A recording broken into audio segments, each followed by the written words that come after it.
You're already enlightened. If you don't trust me, that's okay. If you don't trust the wisdom lineages I've studied in, Buddhist and non-Buddhist, that's okay.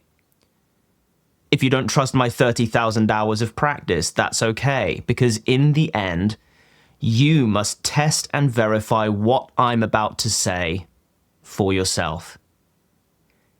Every teacher worth listening to makes this recommendation. Now, on the subject of this being about you, if you're here for entertainment, you may as well click on something else right now. This video is not designed to spike your dopamine. But if you're ready to hear uncontrived truth, and if you're already at a level where you can focus for 10 to 15 minutes without me flashing gratifying images in your face every 30 seconds, welcome home. You're going to enjoy this on a whole other level. So let's get into it. If you're already enlightened, why do you still suffer sometimes? How can these statements both be true? Don't they contradict one another? Why do you still want things to be different sometimes? Why do you still get into disagreements with people sometimes? Why are you still impatient sometimes? Why do you still worry about the future sometimes? Why do you still wallow in the past sometimes? Why do you still get stressed sometimes? Why do you still get caught up in egotistical desires sometimes? How can this stuff occur if you're already enlightened? Well, we need to get clear on what enlightenment is exactly. But if you want to find out right now where you're at in your spiritual journey, scroll down and click the link below to take my 1-minute quiz. I'll tell you your mindfulness level and how to get to the next one. Then I'll email you personally to see if I can help. Now, here's a big problem. Everyone's confused about what enlightenment is. And honestly, this is unavoidable with the way the thinking mind works and how freaking attached to it everyone is.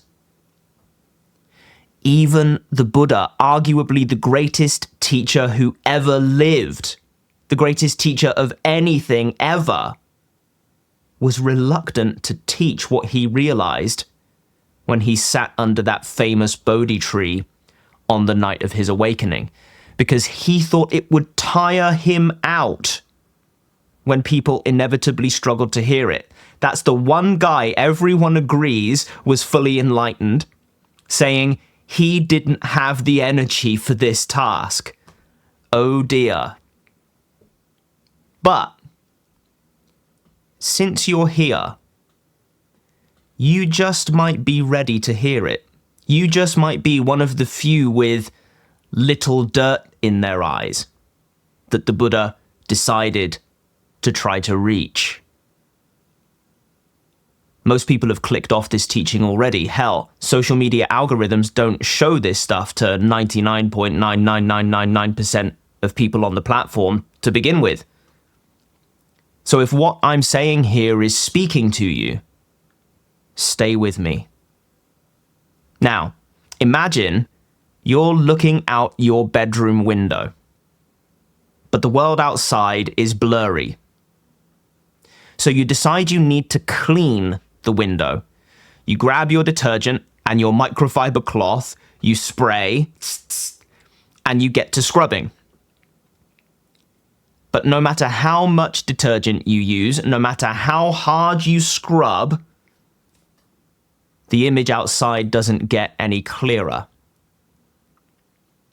Everything you see through the window is still murky and distorted. So you scrub even harder. I must be doing it wrong, you think. So you try a different detergent, a different cloth, a different way of scrubbing. But none of that works either. Then, suddenly, you realize the dirt and smudges that are distorting your view aren't on the window, but on your glasses. So you simply take them off. Finally, you see everything with perfect clarity, just as it is. And you realize all your scrubbing was ultimately a waste of time. The window, in this analogy, represents your ego, your psychology, your personality. The detergent and cloth represent relativistic spiritual practices, antidotes you can try applying to your ego, psychology, personality in attempts to clear them up or make them better. The glasses represent views, beliefs, opinions, interpretations, judgments, labels, descriptions, and that's the dirt on them as well, obviously, all of which, whether they're about ordinary stuff or spiritual practice, are distorting. Views are always distorting. Opinions are always distorting. Beliefs are always distorting.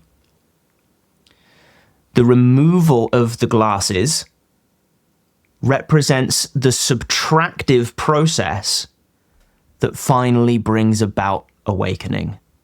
The cessation, the stopping of the mental fabrications that create stress and dissatisfaction, and the recognition that your vision was always perfectly clear behind your distortions. We'll ignore the fact that people who wear glasses don't have perfect vision. Just trust me on this analogy. And of course, the clear vision represents enlightenment itself.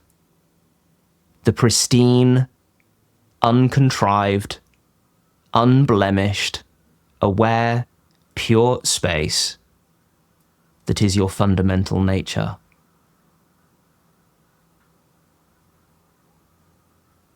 Enlightenment is not a state that you get into by applying effort. Enlightenment is not a state at all. States have a beginning and an end. So how could they be what is fundamental, natural, ultimately true? Effortful practices can lead to improvements at the level of psychology, but this is not guaranteed. Regardless, these kinds of practices can only at best prepare you for awakening by loosening your attachments and cleaning up your behavior. But they do not bring about awakening itself. How could they bring about awakening when they themselves are just more stuff?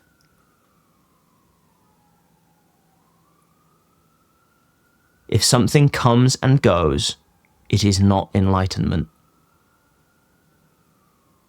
Enlightenment is simply thorough, gut-level recognition of your true nature as awareness. Not intellectual recognition, not even felt recognition, but recognition that's so deep that it is absurd to consider yourself to be anything but pure aware space, which is not a thing, but rather the inseparable common essence in all experience. So, to bring this full circle, I restate the original question. If you're already enlightened, why do you still suffer? To return to our analogy, that perfect, unobscured vision is always occurring behind the dirty glasses.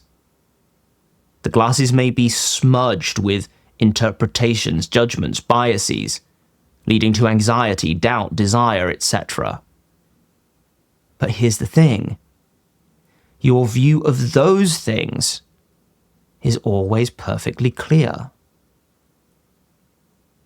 Awareness does not discriminate like the thinking mind does. It doesn't see good things clearly and bad things poorly. It's you who rejects the bad things and insists that you must not be enlightened because of what appears within awareness. But if you would just stop clinging to your remaining interpretations, judgments, labels, descriptions of things, then everything would be left alone, just as it is, and would cease to matter to you. Then your worries, fears, character flaws would simply run out of gas and vanish, leaving no trace. It often takes time to deepen this recognition. You might understand what I'm saying intellectually, and that's wonderful, truly wonderful. All you need to do then is keep coming back here, letting this teaching soak in, so to speak, and most importantly, making your recognition for just a brief moment whenever you remember. What recognition?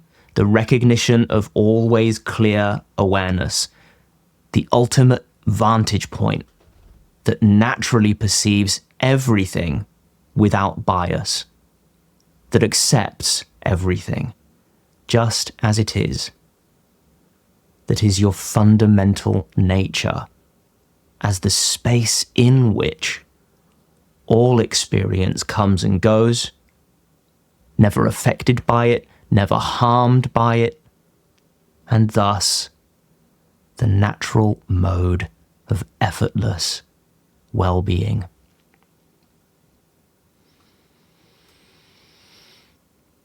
Friend, if you made it to the end of this teaching, and certainly if it resonated with you, you are in excellent company. This teaching is profound, subtle, and only for those of highly unusual capacity. As such, it is not for the masses. But this presents a challenge and an opportunity for you to make a real difference. Social platforms are not designed to spread this kind of content. They'd rather serve people cheap pleasures than lasting happiness. But I suspect you agree that people need this message. And so, we must take matters into our own hands. If you know someone who might benefit from what I've said here, please send them a link to this video via email or your messaging app or a DM on social media. Hell, tell people you know in person if you think it would resonate. Tell them why you found this teaching valuable. And this is how we bring more people into effortless well-being, one at a time. Please don't think you can't make a difference, friend. You can.